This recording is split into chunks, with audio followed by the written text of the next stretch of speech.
This program contains graphic violence and sexual situations. Viewer discretion is advised. The Menendez Brothers, two cold-blooded killers straight from the streets of Hollywood.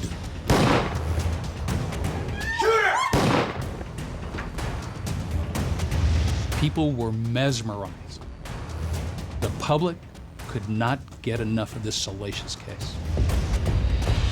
You had a family from Central Casting, and you had two young, handsome men who could have done whatever they wanted in their lives. But what few people know about this infamous case is that it was inspired by a movie.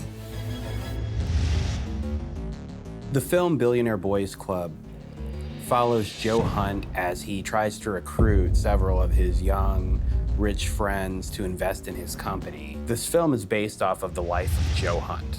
He asked me, he says, "Weren't you the investigator on the Billionaire Boys Club case?" And I said, "Yes." And he said, "Do you think you'll solve this one too?" And I said, "I hope so." This copycat killing has secrets told best by a detective who worked both cases. I described Lyle as a sociopath, and Joe Hunt of the Billionaire Boys Club, he's the same personality. The correlation between the two is uncanny. Two of the movie's biggest fans relate all too well to the lavish lifestyle of LA's young elite. This was a perfect storm of factors, and when they finally came together, it led to the brutal murders of Jose and Kitty Menendez.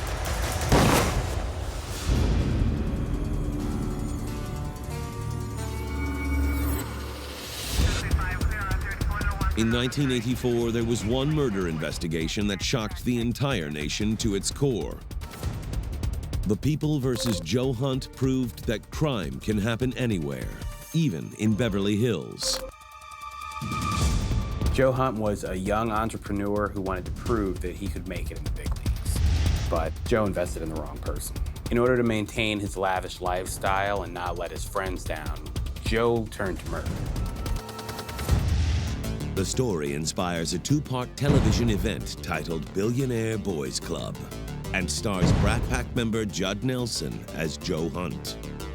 The movie dramatizes the life of Joe Hunt and his friends who gather to invest in a company, and they become known as the Billionaire Boys Club. The thing about the Billionaire Boys Club was that it was based on a real story, and it was a wildly popular, insane tale that showed viewers the People versus Joe Hunt. Beverly Hills cop Les Zoller is the detective who brought Joe Hunt to justice. He liked to be the big shot with the money. He liked throwing money around. He liked driving the Porsche. He bought his friends motorcycles. But what many Hollywood insiders don't realize is, like the TV movie it inspired, Joe Hunt's case plays a significant role in another infamous Hollywood massacre, the Menendez Brothers. Lyle and Eric followed Joe Hunt's recipe for success. Emergency. What's the problem? I'm sorry to kill my parents. Pardon me? Don't kill me. Unfortunately, it resulted in murder. I think that they felt that they could get away with the murder by what they learned from watching the movie.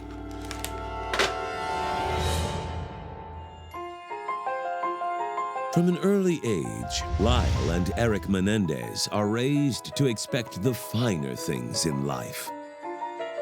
Lyle and Eric Menendez had a very comfortable upbringing in New Jersey. They lived a lifestyle that most people wish they had. They would take a limousine to their private schools. Their residence in the country estates area overlooked a lake. Of the two Menendez brothers, Lyle was obviously the more assertive one, the more aggressive, the more polished, the more social. You want to play again? We'll play another game. The more like his father, Jose. Eric was not like that. He was a little bit more subdued. He kind of lived in the shadow of his older brother, and he worshiped and adored his older brother, Lyle.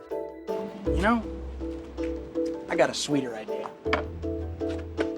Why don't we go play a game? And while the brothers enjoy life to the fullest, their father, Jose, didn't have it quite as easy growing up. Jose Menendez, an American dream story. This is a guy who flees Castro's Cuba at the age of 16. This is a guy who started as a dishwasher, pays for his own education, ends up with an accounting degree from New York, and then went into the corporate world, and he was good. So the Menendez brothers had a dad who wanted more than anything in life to instill in his kids a hunger, a passion, a work ethic. And that's really all that Jose Menendez wanted for Lyle and Eric. Jose, along with his wife Kitty, put their sons first. Kitty spent a lot of time with their schoolwork, either helping them extensively or doing it for them. But that was what Jose wanted. He wanted Kitty to remain at home. They had top-notch tutors. They had top-notch coaches. He wanted his boys to have the best of everything. Lyle and Eric could be everything that Jose was, but even better. And soon, Jose lands an opportunity that will provide his family with even more wealth and comfort. Sir, your guests are here. Welcome. Glad everybody made it safely. Please have a seat. Okay, everybody. I have a great announcement to make.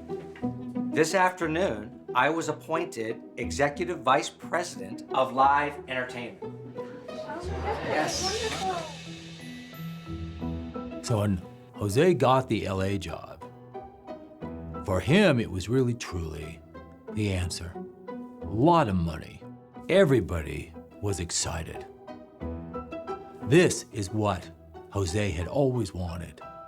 The Menendez family relocates to Beverly Hills and move into a $5 million mansion. Jose Menendez worked hard for his dollar. He worked hard for his buck. So for a guy who works that hard, he wants the best that he can afford. Jose Menendez didn't mess around. If he was going to live in Beverly Hills, he wanted to live in the best possible home that he could. To the outside world, the Menendez family has it all. But behind closed doors, things are starting to crumble. Kitty was very unhappy. She had seen a psychologist in Thousand Oaks. I mean, she was drinking, she was taking pills. She was borderline suicidal. Hey, honey. How dare you? Jose had a girlfriend that lived in New York. Who is she? Her beloved husband had been cheating on her, not only once, but repeatedly. It was an extraordinary, painful chapter in the life of Kitty Menendez. But she was a devoted mother. She wanted to be a devoted wife, so she stuck it out. She hung in there. Jose swears he'll end the affair, but inside the mansion, the damage is already done. Lyle and Eric Menendez feel perhaps the ultimate betrayal by their father. Here's a man that they were trying to perceive as a role model, and you can imagine how they felt when they found out that their father had betrayed their mother, who they loved and adored.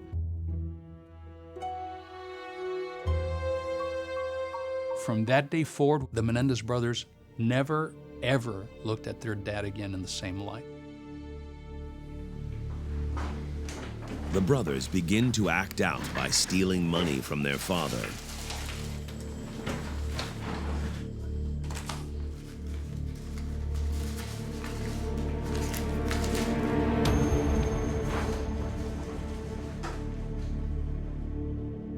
These two boys felt that they could do whatever they wanted because they had money. They had their father's money.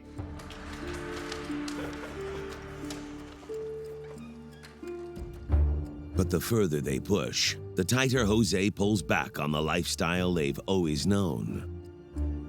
If Jose Menendez wanted one thing for his kids, it was for them to have what he had in his belly, a fire, a desire to be the best possible professional that one could be. But that was not passed on to his sons. They were lazy, they were unmotivated. Who do you think earns all that money you just spent? Jose was a very, very strict father. You guys are through. No more. Whenever he got upset with them, I mean really upset, he would always have over their head their inheritance. Are you saying we're cut off? That's exactly what I'm saying, Eric. Both of you are cut off. Go get a job. You too. You either shape up or you're not getting any money. You're gonna get kicked out of the will. Lyle and Eric begin to dream about what life would be like without their father. And then they stumble across a movie that shows them a glimpse. It's called Billionaire Boys Club. They're all young boys who grew up with this huge dependence on their parents and their parents' wealth, and now they're ready to break out and get their own money. Eric and Lyle just wanted independence, and they wanted to get out from under their parents' control because the money was tying them to their parents. There's a quote from the movie, "It's tough having to follow a successful parent. It's murder." And murder is exactly how far Lyle and Eric are willing to go. Jose Menendez was going to be involved in every aspect of their life. He was going to tell them what to do. Lyle and Eric grew up enjoying their father's money much more than they enjoyed their father. Emergency. What's the problem? Someone killed my parents. Pardon me? Someone killed my parents. Lyle and Eric Menendez have just watched the 1987 TV movie Billionaire Boys Club, where real-life con man Joe Hunt convinces several of his rich high school friends to invest in his company with the promise they'll make millions.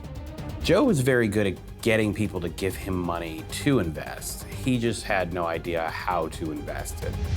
The movie is based on a real-life crime, and Detective Les Zoller knows the story of Joe Hunt all too well.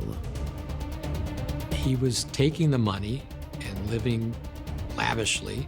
They bought motorcycles, they went out to dinners. Now, Beverly Hills brothers Lyle and Eric Menendez are following in Joe Hunt's footsteps. Who do you think earns all that money you just spent? Lyle and Eric can't stand the pressure that their father is placing on them. Go get a job.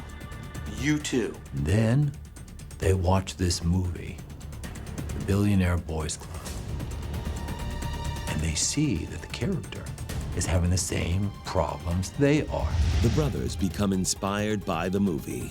Try if you can to put yourself in the shoes of Eric and Lyle Menendez, because they are living the American dream.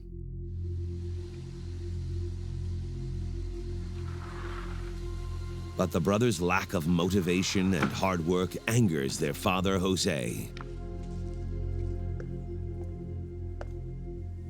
What have you guys been doing all day? Are we supposed to do something? When the hammer falls and Jose Menendez tells his sons, no more gravy train. You need to step up to the plate and become men. Did you clean the pool, Eric? Clean the pool? What do you mean?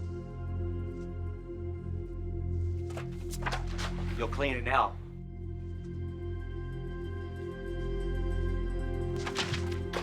The brothers did not react favorably to that. They were furious. They were angry, and most definitely, they were very resentful. Like Joe Hunt in Billionaire Boys Club, the Menendez brothers have a lavish lifestyle to uphold. So they look for quick ways to make money.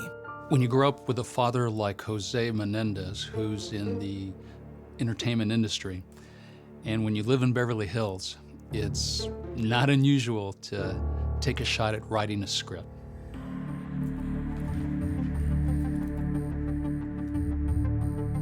Eric decides to write a screenplay about an 18-year-old boy who grows up with wealth and is very pampered and has a fixation with dying.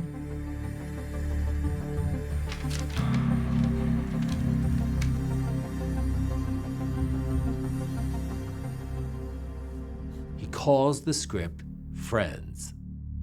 When Eric's fictitious character discovers he'll inherit $157 million in his parents' will, he decides to commit the perfect crime.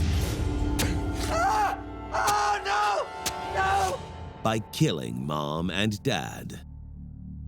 Eric's screenplay parallels the Billionaire Boys Club, but it also foreshadows what is about to become a reality for the Menendez brothers. Eric shops his script, but it doesn't sell. So the brothers look for another way to get rich. What normal young men would do is, you know what? I'll go get a job, or I'll do a newspaper route, or I'll work in a restaurant, I'll bust dishes, whatever. But that's not what the brothers decided to do because they wanted more.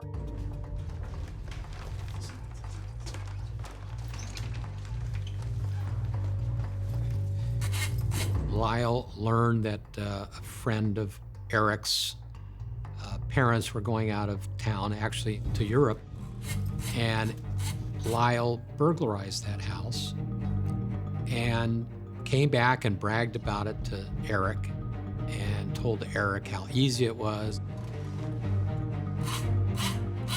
And Eric ended up burglarizing another friend of his that were also out of town to Europe.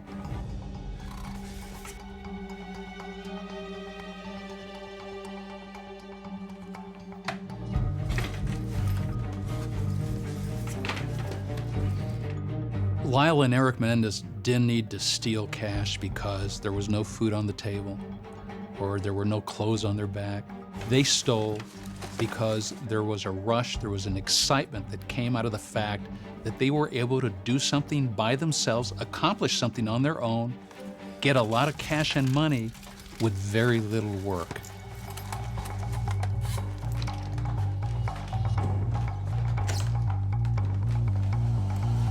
They probably made off with a little over $100,000.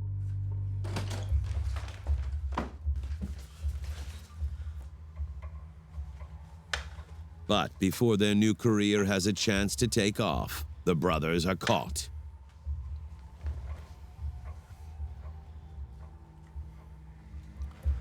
What's in the bag? Jose Menendez, while undoubtedly disappointed in his sons, You two are a disgrace. he arranges for the return of stolen property and cash. And the things that weren't returned, Jose paid off. And I think that was quite a bit of money. By Jose not turning in Lyle and Eric, he thought he was doing the right thing. He doesn't want his boys to have a record. He still wants them to be able to go out in the world and be able to support themselves. It seemed to me like it was the way that rich parents would handle a situation by paying off the victims, which seemed to happen all the time. To my experience in Beverly Hills, parents trying to save their children. But Jose makes his sons see a psychiatrist, and Eric immediately bonds Hello? with his doctor. Okay, I'll bring him back. Dr. Oziel is ready for you now. What brings you in here this morning? I have been getting in a lot of trouble recently with my parents. So tell me, Eric, why did you decide to steal money with your brother? I didn't decide to do it. It was my brother. It's always been my brother who's been getting me to do these things. I've always looked up to him. Lyle eventually gets accepted into Princeton. The revered institution has no idea what kind of person he truly is. Most normal people, if given the opportunity to go to a place like Princeton, would revel in the opportunity. But Lyle Menendez, because he was lazy, because he didn't like to work hard, because he had a silver spoon in his mouth, tried to cut corners. Mr. Menendez?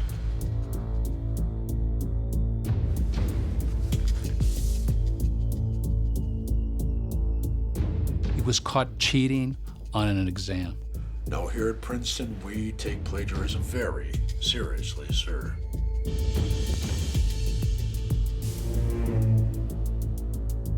And he was thrown out. It's the first time Jose can't come to his son's rescue. Let's go. Can you imagine how Jose Menendez feels when he's worked so hard to provide the best for his children? Jose was livid. He was furious. And he realized even more after that expulsion that he had to be completely controlling in his sons' lives. Lyle moves back to Beverly Hills. Jose decides that Lyle and Eric should be restricted at home. They're not allowed to see their friends. They're not allowed to have any money. And then, one day, the brothers overhear a conversation that will change everything. Hi. Yes, it's Kitty. I need to make an appointment for Jose and I to come in next week to discuss a couple things with our will. Just some name changes, that's it. Once Lyle and Eric heard that, they felt totally abandoned. After all, to them, money was love. And now, both their parents were cutting off their love. Wednesday should be good. What time? 1:30. Okay. For Lyle and Eric, it's the final straw. The brothers got to a point where it was basically a point of no return. Lyle said, yeah, I'm not going to be kicked out of the will. You're going to be kicked out of will. In Billionaire Boys Club, when Joe Hunt's money is all but gone, he decides to kill in order to save himself and his company. For Eric and Lyle, it was about getting in on this big payday. They needed to eliminate their parents before they get written out of the will. They had the thought of, let's do it. Let's get rid of them and we'll take the money. Lyle and Eric Menendez now see Billionaire Boys Club as a manifesto for murder. This is an eye for an eye. If you're gonna cut off my money, then you gotta face the ultimate punishment.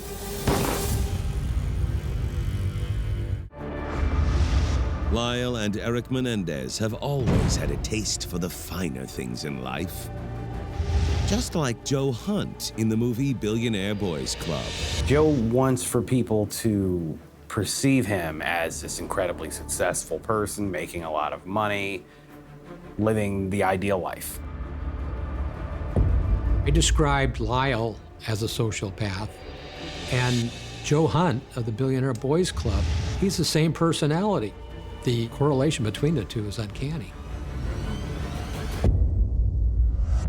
Having just watched Billionaire Boys Club on TV, brothers Lyle and Eric Menendez are inspired by the movie. Murder is about as heinous a crime that you can contemplate. And to some extent, the fate of Jose and Kitty Menendez was sealed when they told their children that potentially they were going to be cut out of a will. I need to make an appointment for Jose and I to come in next week. It's just some name changes. Suddenly, the boys realized that a $14 million estate may not be theirs.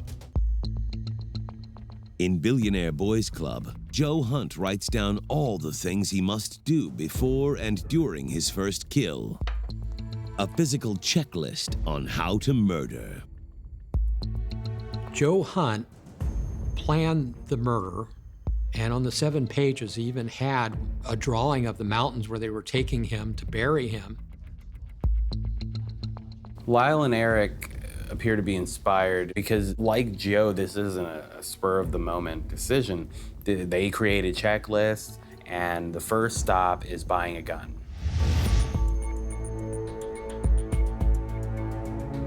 Lyle and Eric drove 2 hours to San Diego.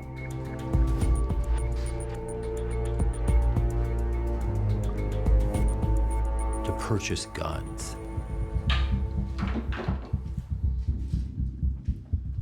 Can I see your ID?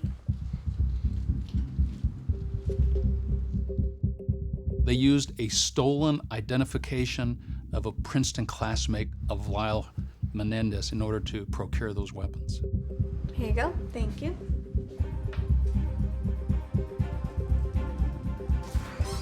With the weapons purchased, the brothers work on picking the right date for their copycat crime. The boys were really scheming. The Menendez family had a live-in maid. The maid worked Monday through Saturday. She was only off Sunday. No one else would be in the house. It would be just them. So they picked August 20, Sunday, 1989, as the day to take out their parents.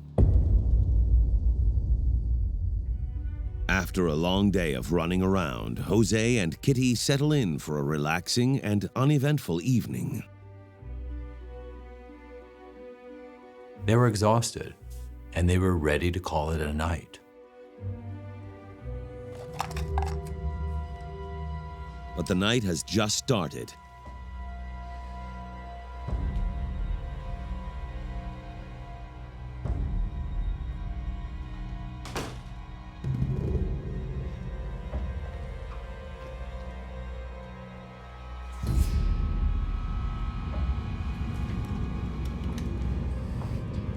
They barge into the den where their parents are relaxing,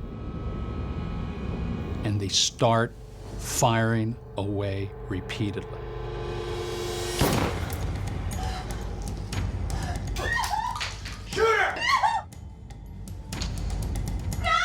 For Kitty, she saw her husband blown away. And in that instant, she realized what was taking place. Her own two sons had just murdered her husband. And she was going to be next. For Eric, he couldn't do it. And he froze. For him, it was just too real. Although they had planned it, he could not kill his own mother. So Lyle finishes the job. But he has one last order for his little brother Eric.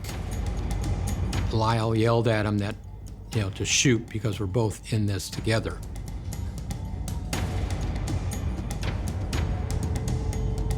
And at that point, Eric did shoot.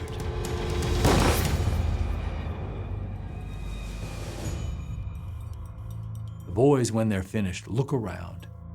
Instead of a clean, controlled, perfect murder, as seen in the Billionaire Boys Club, this murder was a mess, out of control, horrific. Lyle, what did we do? If you've ever been to a murder crime scene, you hear a phrase used that there were massive pools of blood. There was an ocean of blood at this residence. But then the brothers realize not all is what it seems. They realize their mother is still alive. And Eric freaks out. He can't believe this is happening. Lyle and Eric thought they were going to commit the perfect murder. And as his mother struggles, Lyle runs out, reloads his gun, comes back in. Jose and Kitty never stood a chance. Inspired by the movie Billionaire Boys Club, Lyle and Eric Menendez set out to kill their own parents to protect their inheritance. Joe thought that he committed the perfect murder, and then he started to get cocky, and he started to run off at the mouth a little bit, and with his second murder, he just made some rookie mistakes.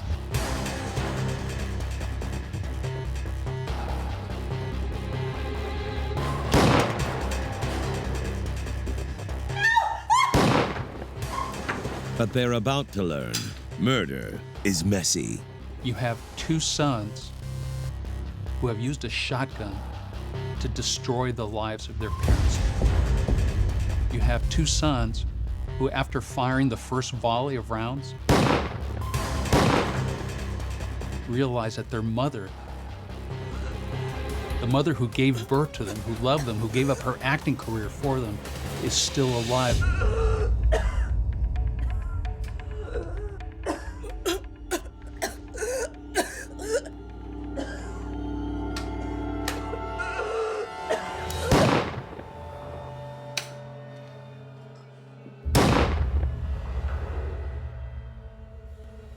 Jose suffered 5 gunshot wounds, and Kitty 8.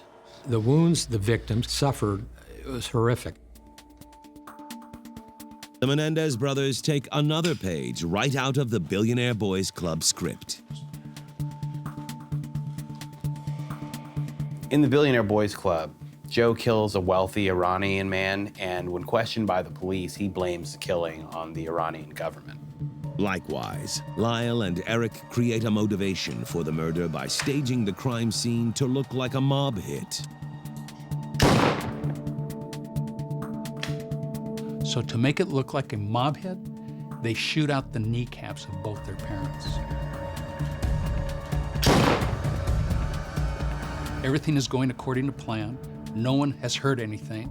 They know what they're going to do after the murders. But they need to drive home for law enforcement that it was not the Menendez brothers. Then, the brothers dispose of any evidence tying them to the crime.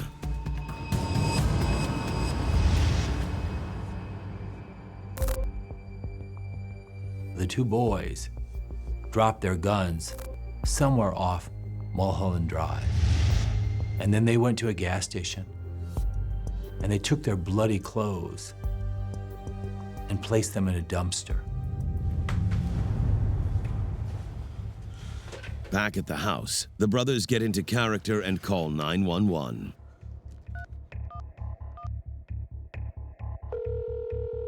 Emergency? Yes, police.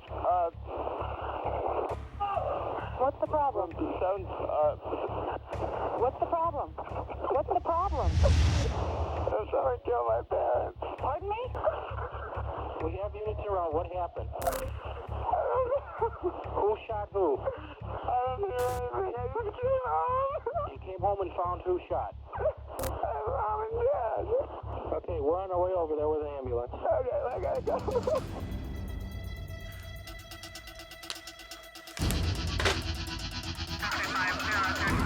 The Beverly Hills police immediately responds to the Menendez residence.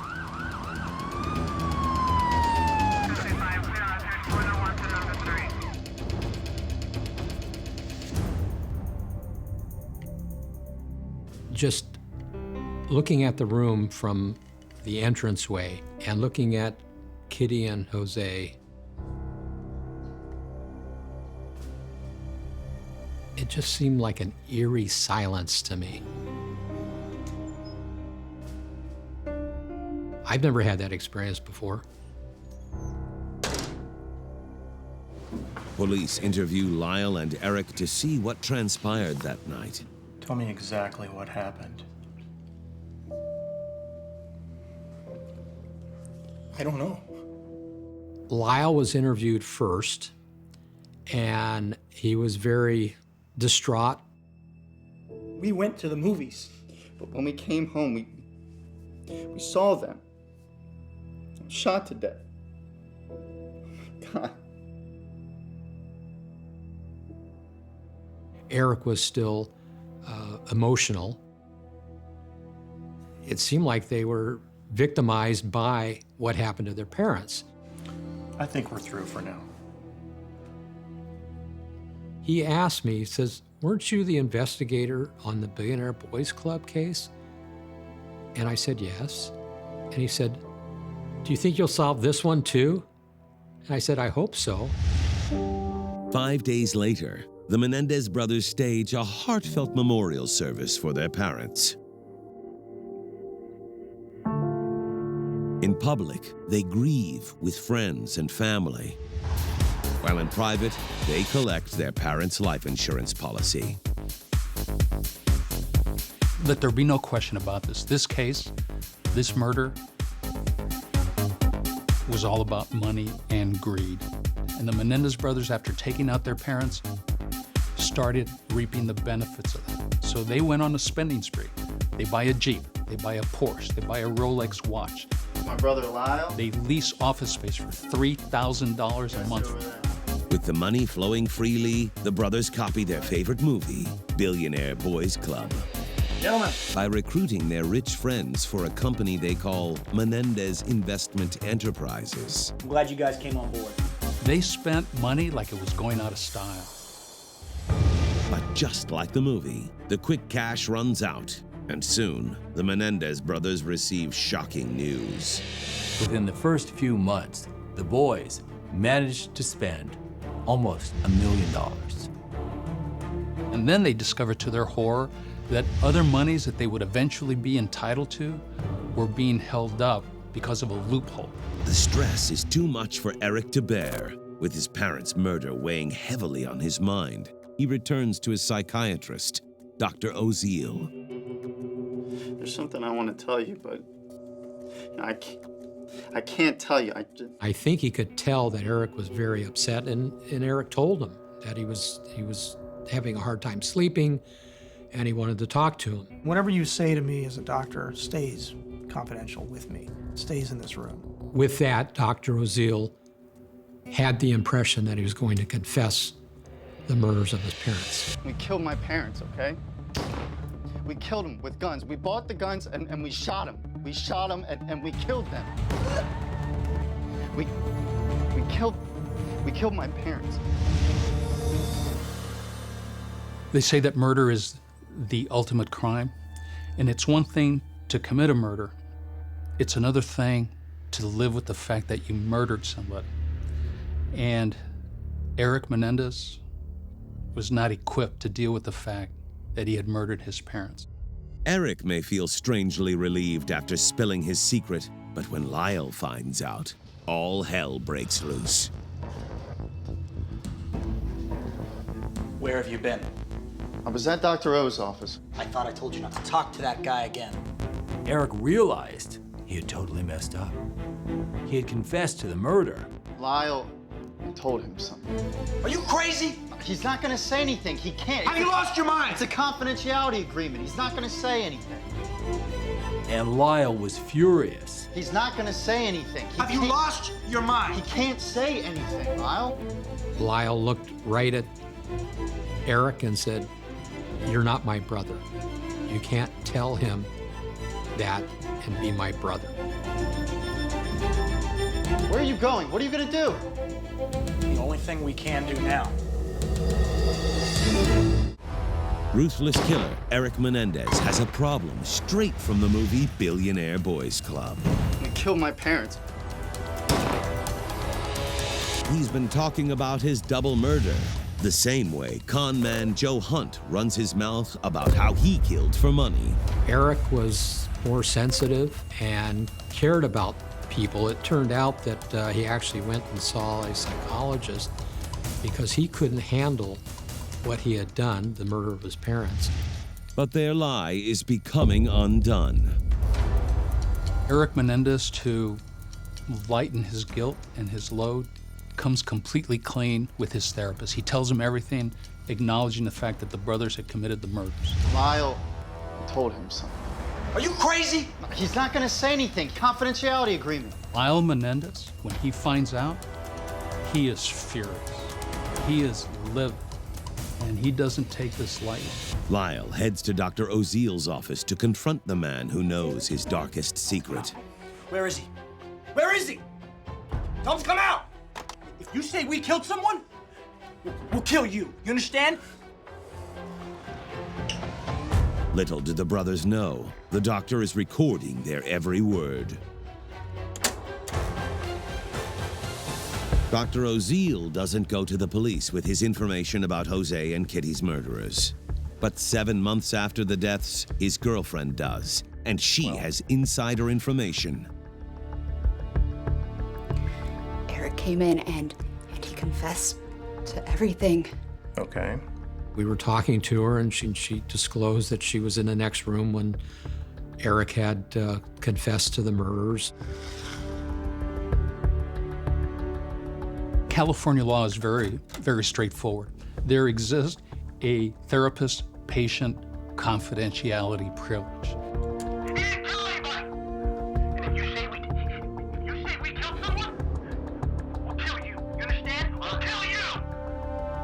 But it can be voided. It can be voided if the patient at any point threatens the therapist. That's what happened in this case.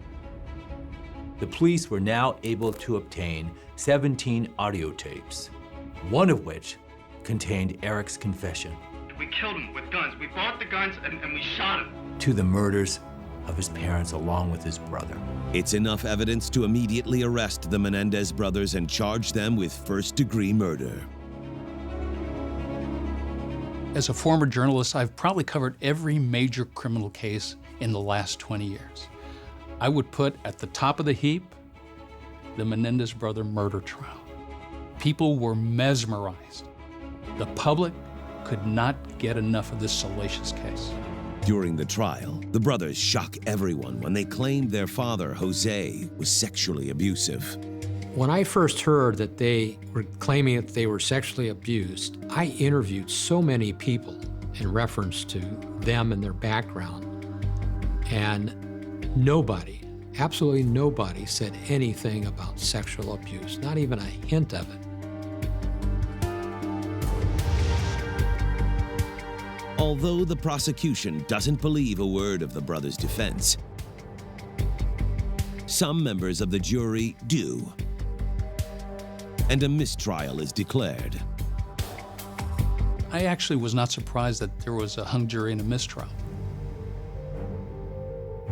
But in round two, the second trial, they could not argue that it was a self-defense, that I could kill you because you were sexually abusing me.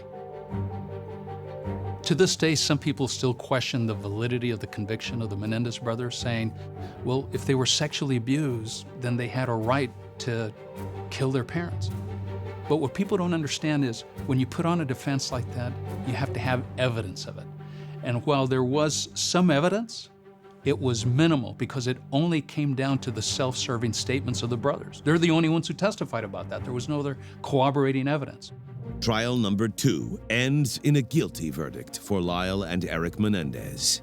They are sentenced to life in prison without the possibility for parole.